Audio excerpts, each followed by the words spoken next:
and welcome to LMR Live. It is season 13, episode 53, which is completely cuckoo bananas. I am Nancy Mariah Balach, chair and professor of music, and what do we bring you?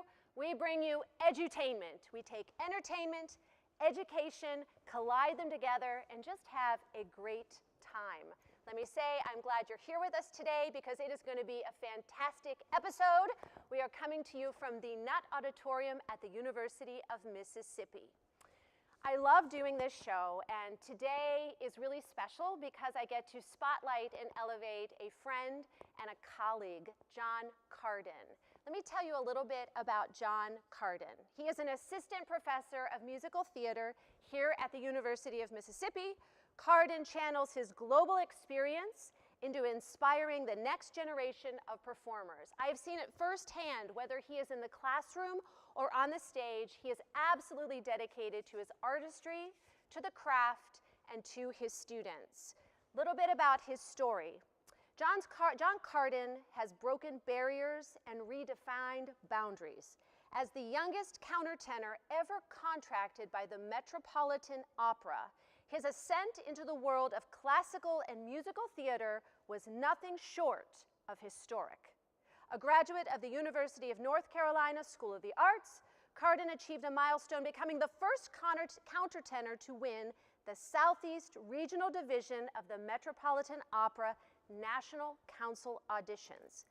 That victory led to a debut where he performed with none other than the renowned Kathleen Battle. Carden's career has spanned the world, from Carnegie Hall to the Netherlands, and his work has drawn rave reviews, with critics lauding his extraordinary range and stage presence. His passion for new works should be celebrated, and he is just simply fabulous. Help me, let's all put our hands together and welcome our very own John Carden to the set. That's so sweet. Have a seat. Thank you. You know, one of the privileges of being in higher ed at an institution like this is having colleagues like yourself. I really mean that. So thank you for being part of this. Thank you for making the residency a reality. And I just want to say I appreciate you. Oh, well, that feeling is mutual, and all of the wonderful colleagues that are out here today, you all have been so incredibly generous. Even though I'm in another department, the way that you all have opened your door and invited me in, and the people that I've gotten to know here, and the generosity of the spirits here is, my cup is very full. It's wonderful. It's wonderful. I think it's so neat how you have this experience in the classical side and the musical theater, because oftentimes those departments at institutions are very separated, and not only has your career, spanned both sides, you really facilitate the collaborative aspect. I mean, what is your philosophy with that, or how do you feel? Should we be more integrated, or should we be more separated? Well, I think it's probably a personal choice, but I know for myself that I am happiest when I'm collaborating with other artists. I think it's a richer experience, and there is no scarcity. I agree. There's so much opportunity out there for all of us, and these two gentlemen that you'll be meeting soon, I have always been a collaborator, and I believe collaboration is one of the most important aspects of being an artist. And I also feel safer. I mean, don't we all feel safer when we've got our best friends on stage with us? We all know what the feeling is of performing is, and how that can feel so terrible. You can feel so terribly alone, but you don't have to. If you have your tribe with you, and people that are supporting you and lifting you up, and people who really know you and care about you and want the best for you, there's nothing better than that. So for me, my choice is to collaborate with all people as much as possible, and that's been something that I've done. The very first recital I ever did at the North Carolina School of the Arts when I was there was with a Korean soprano, Bo-Kil Jin, and I wanted to do a duet recital with her, where most people were doing their own recital, and I thought, oh, but that's so lonely, and it's so fun.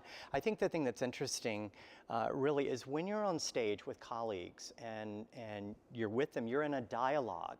So you're no longer in a monologue. And I know for myself personally, I love to watch people in dialogue, whether it's a wonderful pianist with an oboist.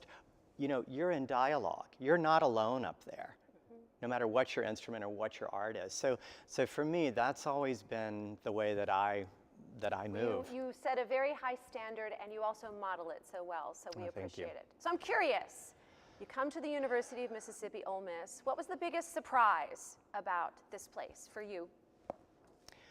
That it wasn't flat.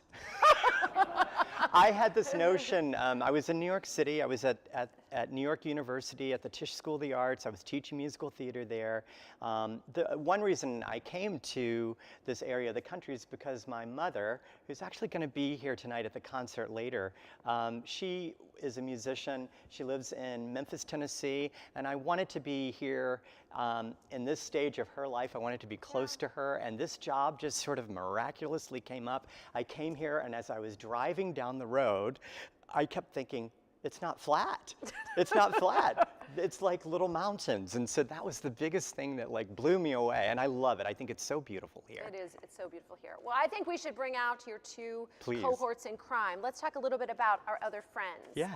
Michael Ferreri has graced stages across the globe, captivating audiences with his singular artistry as a musical director and performer.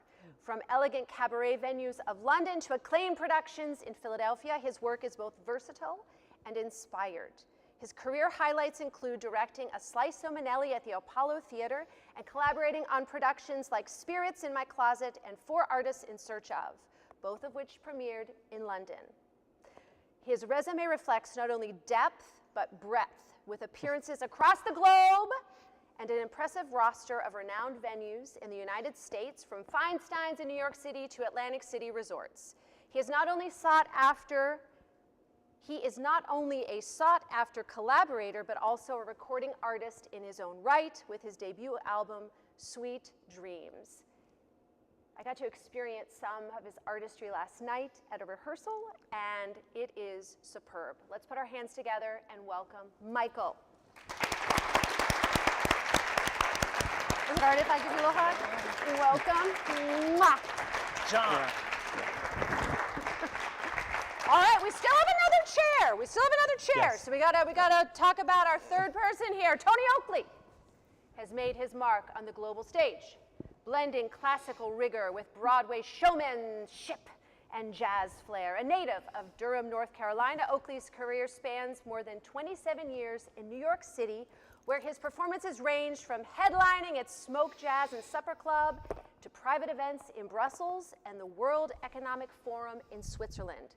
Oakley's theatrical credits include Tommy the Musical, the U.S. tour of King, A Musical Testimony, and originating the role of the priest in the UK production of Scandalous the Musical. His versatility has also led to memorable collaborations with legends like Natalie Cole and Nancy Wilson, as well as performances at the Cathedral of St. John the Divine and President Clinton's second inaugural celebration. Let's put our hands together and meet Tony Oakley. Tony! Thank you so much. Welcome. All right, we're complete. We're complete and balanced now. Yes. Welcome. Thank you so much. So curious, first time to Oxford, Mississippi? No. No. We've been here before. With Been him. here before. First, okay. Yeah. Curious. John was surprised by the hills. What caught you by surprise? The beauty Yeah. of the town, and it reminds me a lot of Chapel Hill. I'm from Durham, North Carolina. It feels like Chapel Hill. I love a college town. You know, I've done a lot of study, being in real estate for so many years. I did studies around what college towns bring to the whole neighborhood. So I love a college town. What did you think? I loved it, and don't hold this against me, but I'm from the north. So am I. So I'm completely blown away because you have this little healthy prejudice growing up in the north, and you don't know what to expect. And you come here, and it's the most beautiful town, and I've loved it. Wonderful. Well, we are certainly glad to have you back. And again, thank you, John, for making it happen. Thank you. So we're going to go to our segment, Truth Be Told, which is inspired by Marcel Proust. And we have 3 questions we want to ask you all. So let's see what pops up on the screen what the team has put together. First, what's the biggest career risk you've taken? Can I jump on that? Yeah. My biggest career move was when I was working many years ago in the 90s. I was on the #1 cruise ship in the world. It was called Seabourn, and it's very small, very exclusive. And this was before the age of internet. So we would get written dossiers of all the clients coming on the ship and that type of thing. And you mentioned earlier Natalie Cole. And she was coming on the ship. Now that's the year that she released the Unforgettable album, which was the duet album with her father, and her husband was the producer of that album. So they were coming on the ship, and the cruise director comes to me and he says, "So you're going to cancel your show, right?" And I said, "Why would I do that?" He said, "Because all of your songs were illegally," thank you, illegally copied from the recordings. Oh my gosh. And I was like, I think I'm going to do my show. He's like, "Can you do another show?" I said, "All my charts are back in New York City." Back then we couldn't transfer documents like that. And I said, "I'm going to do the show." I said, "It's not like it's Pavarotti walking on there." I said, "It's Natalie Cole, who is an approachable, wonderful person, a very good singer. I'm a fine singer." I said, "Maybe she'll like it, maybe she won't. Who knows?" So now think about this. The whole cruise ship, we had maybe 300 people that worked on the ship. There were only 80 passengers, right? So the passengers really stood out. So they come on, and a few days later, it's my show. And I said, "I'm going to do my show." And I go out there, and the very first song is one of hers. I get halfway through it. I am nailing it, and then I lose all the words. And I start making up. I start scat singing, and I get through that song. Same thing happened on the second song. I am dying. I'm absolutely dying inside. Third song was Orange Colored Sky. And I remember starting that song going, "This is going to be bad." And I look over my shoulder, and she's talking to her husband, and I was performing in the round. I said, "Let me pull focus to the other side of the stage, let her leave, and everything will be fine." So I pull focus, I look over my shoulder, and she's walking on stage with her arms out like this. At that moment, I made the decision, grab a microphone and make it a duet. And I handed her the microphone, let her take the lead. I popped up a third. We had a blast. Oh and my I can't tell you, gosh. like that decision, that moment has stuck with me forever, because the next day they invited me to dinner and they asked me to sing at their wedding renewal vows the next day. And we were friends up until the day she died. That is the most incredible Yeah, she was story, lovely. and there's She was so much to take away from that. Yeah, just take your moment when you're ready Yes. for it and you see it. If you're not ready for that moment, step away from it. But if you can fight past your fear, I mean, John can tell you, he talks about this all the time. If you can fight past your fear, then you might open a door you never knew was there. Oh, I love that story. Fabulous. Yeah. All right, not that you have to top that, but anything that comes to mind? Yeah, I have something. Yeah.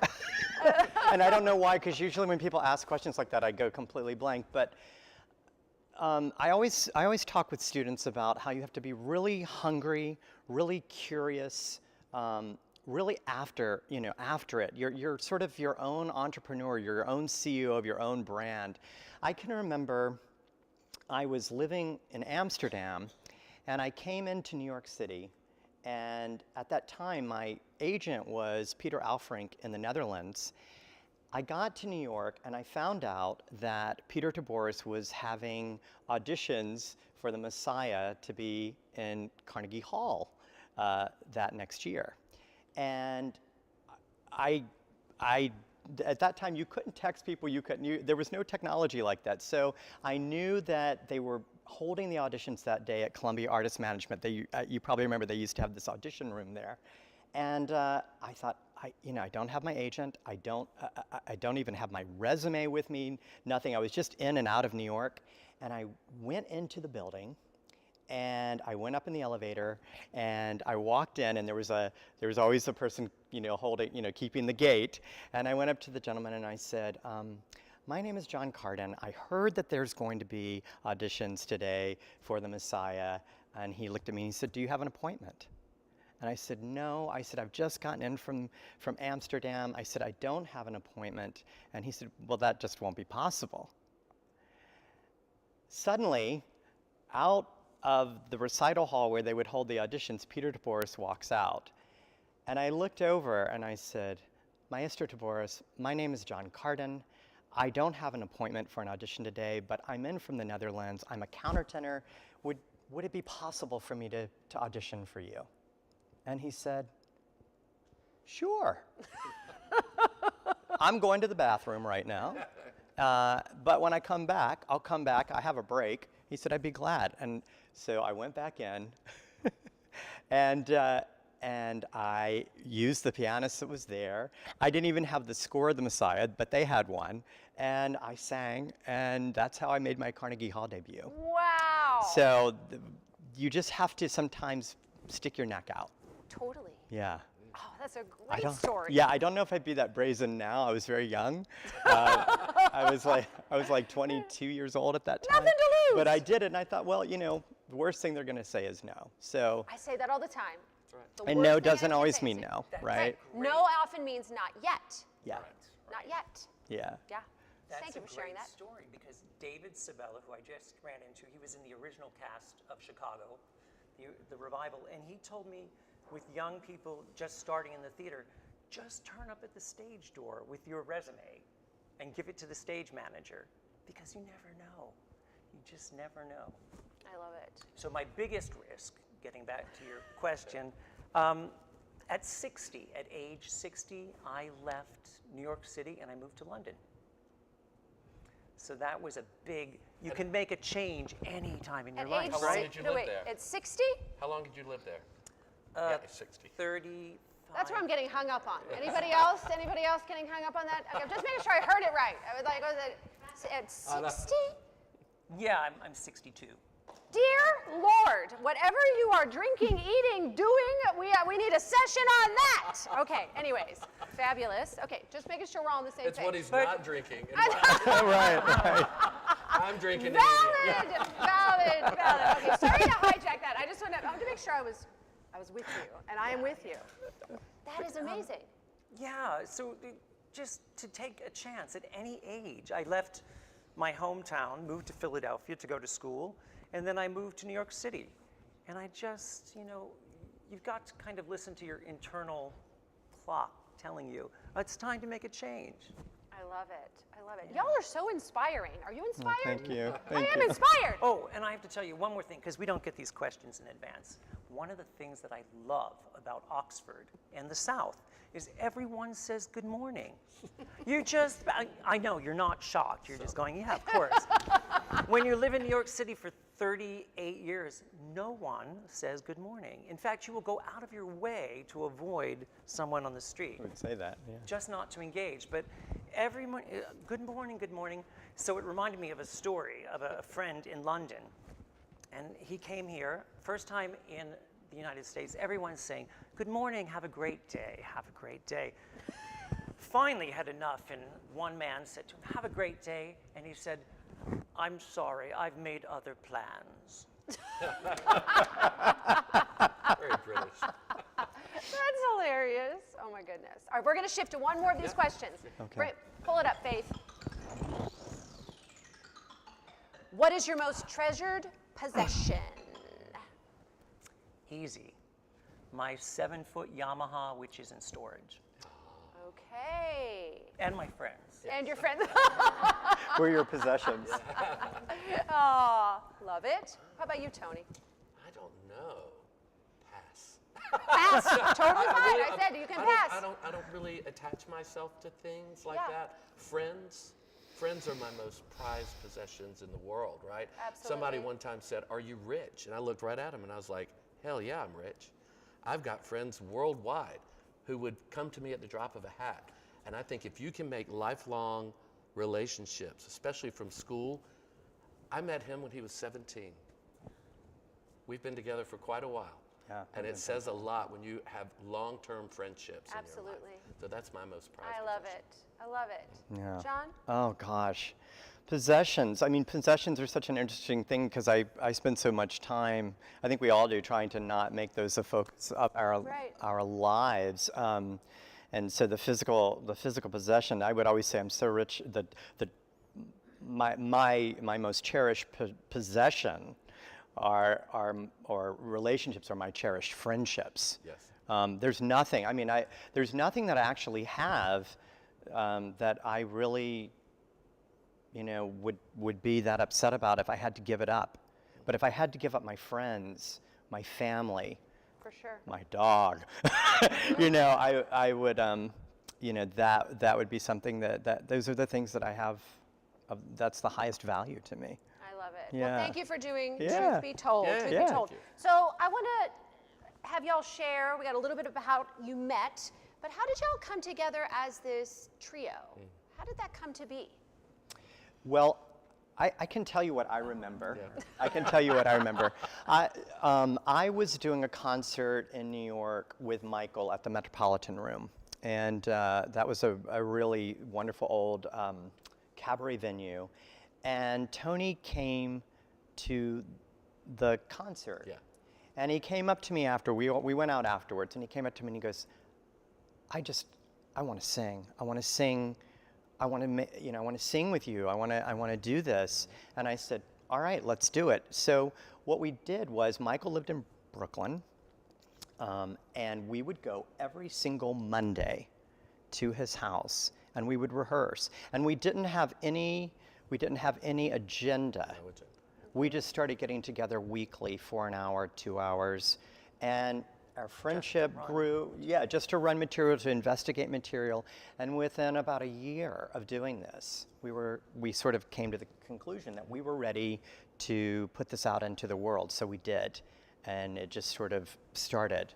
And the next thing we knew, we were working for Johnson & Johnson as performance ambassadors, and they flew us on this, you know, fancy jet to Davos, Switzerland, and we really feel like we were in the high cotton, as they say down here. I mean, that's why it's always yeah. important to plant these seeds and to take every job that comes your way.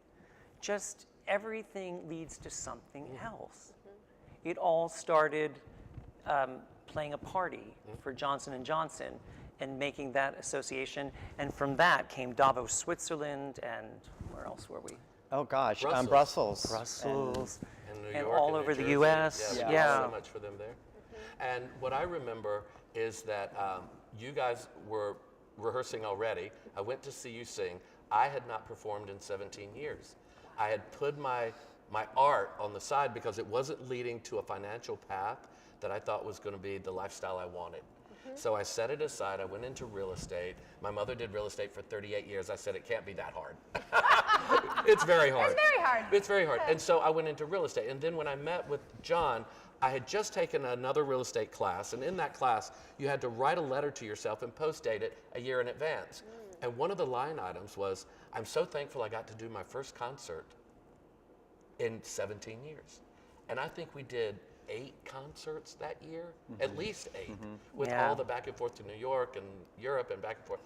It was fantastic. Like, I got more than what I wanted because I wrote it down and I focused on it.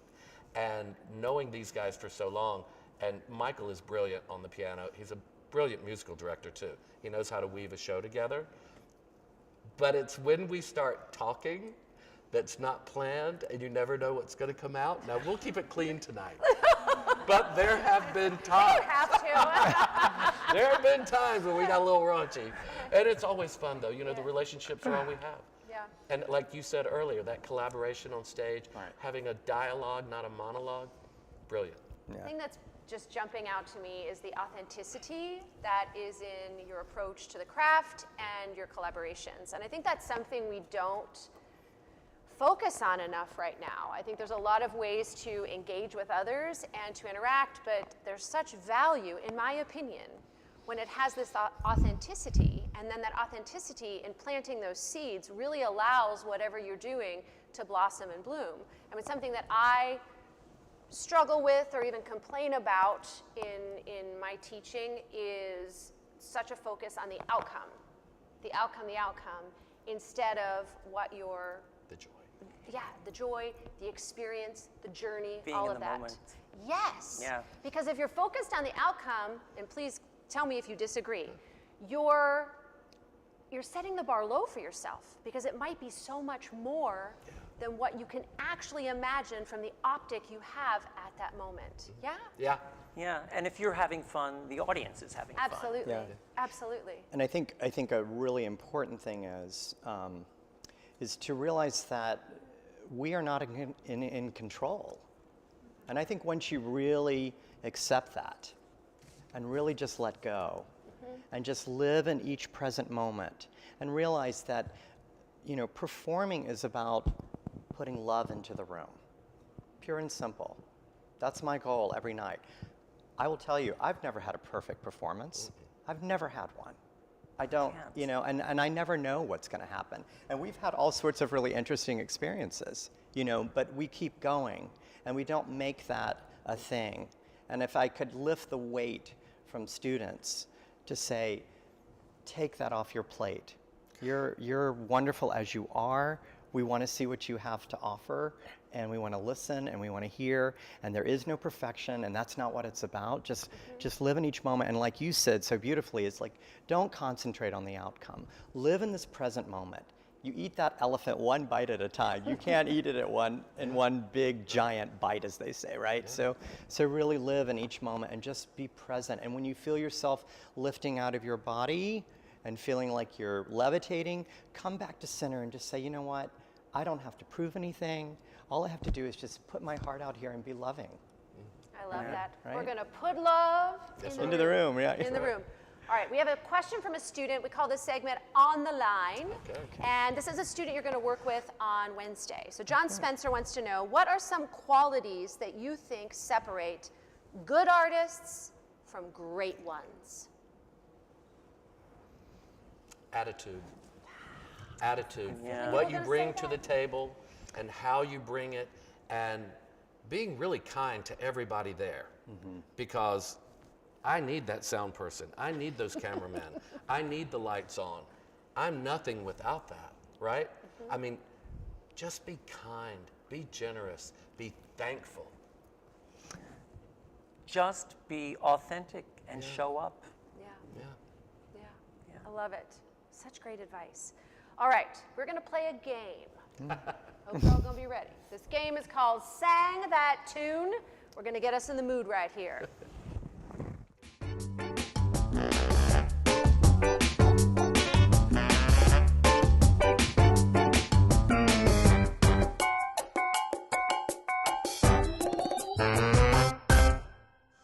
All right, Sang That Tune. We have some karaoke tracks of famous musical theater songs that I'm hoping y'all are going to know too. But these three friends are going to go head to head. We're not trying to break up the friendship here, but we do want you to be competitive. Yes. All right. Oh, okay. Going to play this. When you recognize it, the first person to start singing the selection wins that point. If you get these fabulous folks over here to join in with you, those are bonus points. Okay? All right.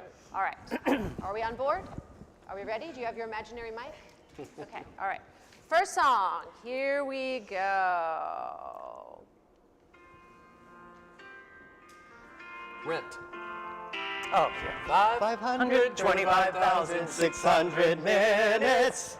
525,000 moments so dear. 525,600 minutes. How? Do you measure a year in the life? All right. I think that was a tie. What do y'all think? But John, you got your math wrong. 500. And you said Rent first, so I think did it say goes to Rent. Tony. So do we give it to Tony? Oi! All right. Yes! Tony gets point one. Go Tony. All right.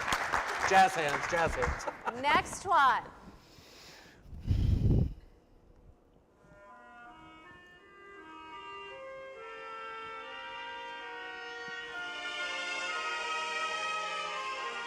It's Rogers.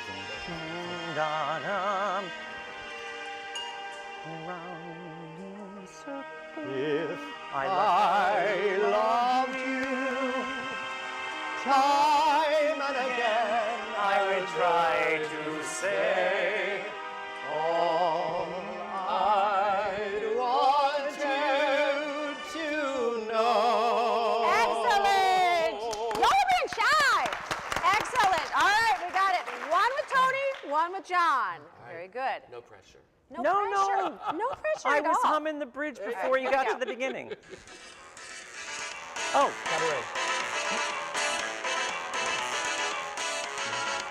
yeah. Mama. Alone in my room. Come to hear the music play. Oh, life is a cabaret, oh chum. So come to the cabaret. You got it! Love it! Wow. Love it, The- love it, love it! Yeah, Very good! The intro was the Kit Kat Girls, Yeah. where they sing, what is it? That's up, Don't Tell Mama. Yeah. Right? I did the lead role. Gosh, this was before I went to North Carolina You School of did the Arts. Clifford? I did the MC. MC. I did Yeah, the of MC. course, right, that makes At my sense. first college, I was studying theater at North Carolina University at Pembroke, and I had to beat out all of the local people too. It wasn't just the college folk; they let everybody audition, and I had a blast. That's awesome. Yeah, it's a fun show. All right, we'll do maybe two more. Here we go. I got Rhythms.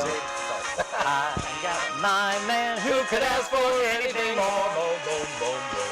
I got daisies in green pastures. I got my man who could ask for anything more. Oh, old man trouble. He don't. Who did we give that one to? I feel like you Him. won't. All He right, came that in one goes to first. Michael. All right, Michael got him first. 2, 1, 1. It's a tie. Is it done?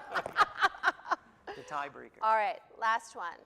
Y'all are allowed to join in, okay? They're like, They're like, don't make me. La, da, da, dee, you da, say Hamilton. Hamilton. the king. But I don't know the words. You'll be back. Meow, meow, Let's meow, go get meow, it. meow, meow, meow. Keep Here we going. go.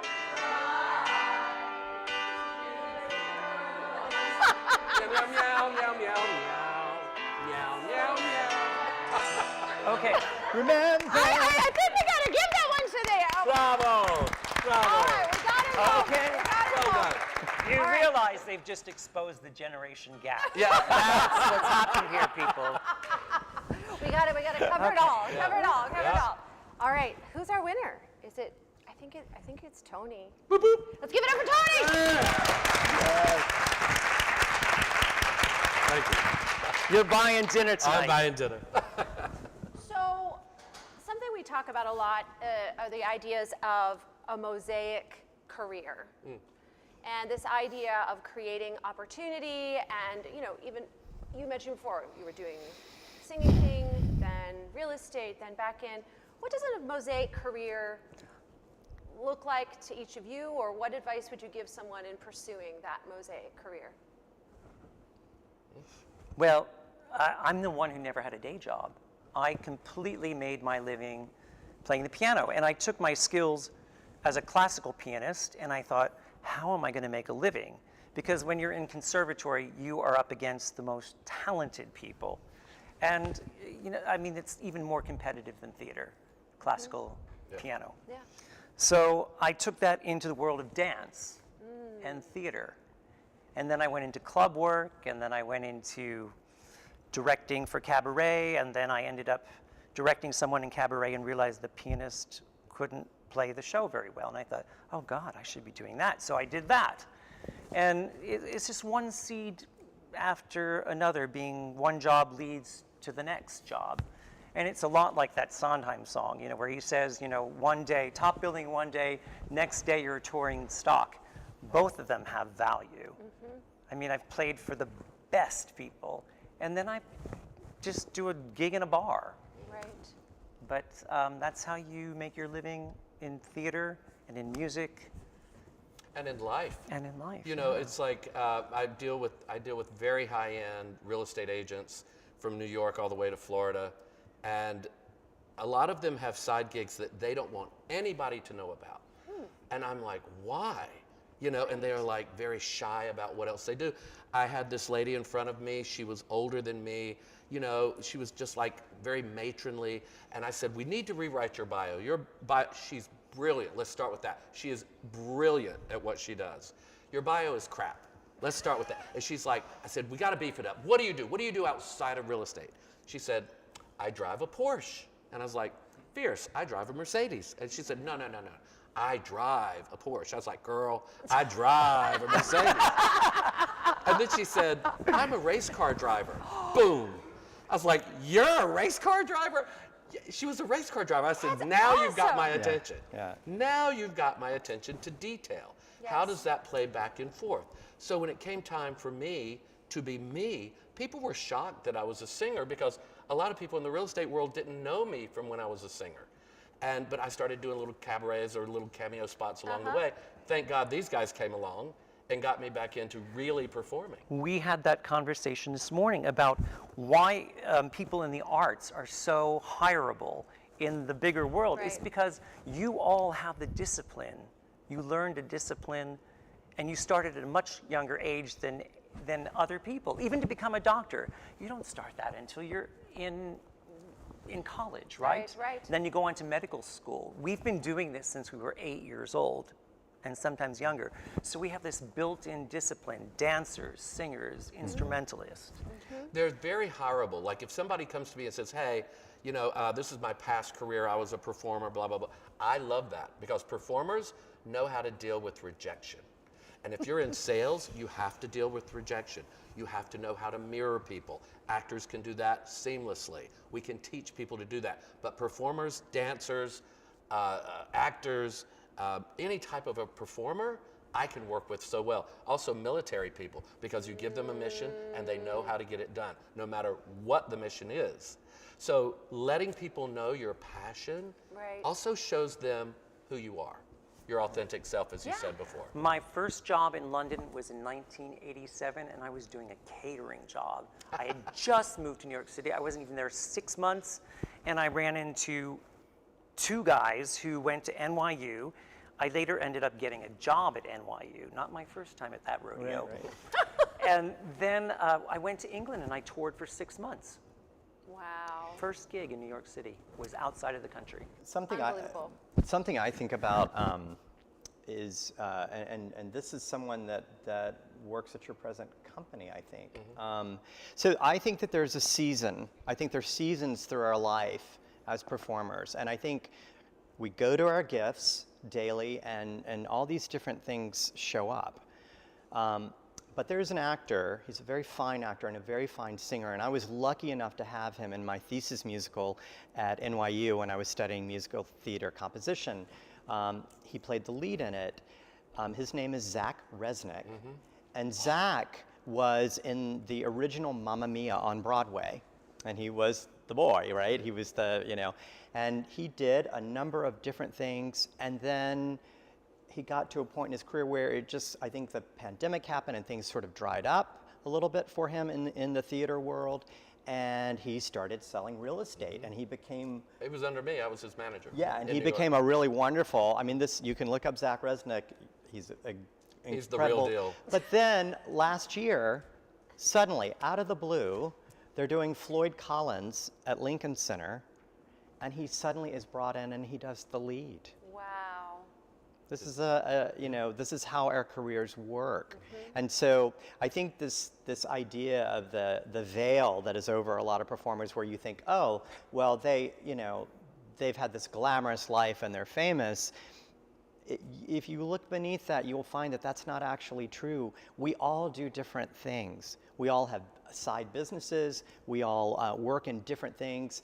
Some people who've had really great careers go back to school and they become laryngologists, or something really or chefs, or they go into real estate. I mean, there's just so many different things. So I think that's the thing that is really important to remember, that you have this gift. You are empowering your creativity every day. Every day. You are empowering that yourself. And it can be whatever you want it to be.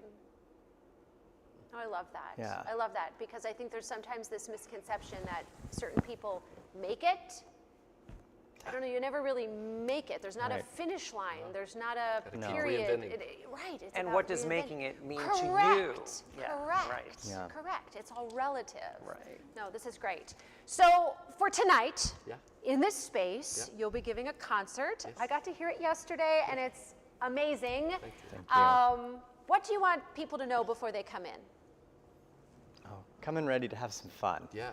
Yeah. Yeah, come in ready to have fun? We do a lot of duets. We do a few solos. We each do a solo, but there are a lot of duets. And the way we decided to put this together was we said everything's on the table. If it's a duet, it's on the table. We don't worry about what the pronouns are. Right. You know, sometimes we do duets that are for two women, sometimes for two men, sometimes a woman and a man. If we think the music is valuable and tells a good story, has a good element of conflict in it, we put it forward. And we celebrate contemporary musical theater composers. So everything that we're doing tonight, with maybe exception of one or two, is from people who are living today, Yeah. right? Yeah. And we're celebrating their music. That's awesome. It's awesome. So we're going to do our LMR 360, where we put a spotlight on something. And today the spotlight is a clip from one of your performances. We said 2019. Yeah. Is that right? It was a 2019. Christmas show. 3 men and a baby grand. The best, worst mistake. Love is neat, Lots of rich, love is nice. lots of queen, Let it go. lots of witch, Pay the price. love is joy, Love is true. lots of boy. I love you, I love you. I love you, I love you. for all time, For all time. for all time. You tricked me into saying that. Oh! A little teaser for this evening. If you're not with us in location, we'll make sure we get something up and out at some point. But anyone in the Oxford area, come on, enjoy it. It's going to be a splendid time. I need to go through a few thank yous before we wrap things up here today. I want to thank all of our LMR supporters and partners, our loyal viewers, the College of Liberal Arts, the Department of Music, and our giving group, the Secret Salon Society. I really want to give a huge thank you to our student team. I call them the Dream Team, and they step up above and beyond what I could ever imagine. 2 of our current team members are student teaching, so a lot of the burden for this, or the joy, has fallen on our 3 team members who have stepped up beautifully and are killing it. So Maya Taylor, John Harvey, and Faith Pannell, I appreciate you, and you are making the magic happen. Can we give them a round of applause? Also want to thank Jacob Snell for his assistance, and all of the folks that are here and support this entity. We appreciate you. I want to also say again, John, thank you to you for bringing this idea forth and making it possible for us to have this performance this evening and the masterclass this residency. It's a gift to us that we appreciate very much. Michael and Tony, I now consider you friends. Thank you. Whether you like it or not. Love No, it. and I really take away from today this idea of love in the room, authenticity, enjoying the journey, and being yourself. Anything you'd add to that? I would like to add one thing. Yeah. Performers in the room, raise your hand. So it's called show business. It's 50% show and 50% business. Getting the gig is wonderful. What John always taught me and what we said throughout our lives, and I've known you a long time, John would say, it's about getting invited back. So when we said be kind to people that you're working with and that are helping you be your best, be kind, don't be a diva. That doesn't get you anywhere. That gets you actually pushed out. Be kind. 50% show, 50% business will take you far in all. If you think of everything that way, and that you know you've got to work to get invited back and get invited back and get invited back, then you will act differently, you will treat people differently, and they will respond to you. Can we give these gentlemen a round of applause, please? Oh, thank you, thank you, thank you. And just remember, the music research revolution continues. Until next time, go do some edutainment.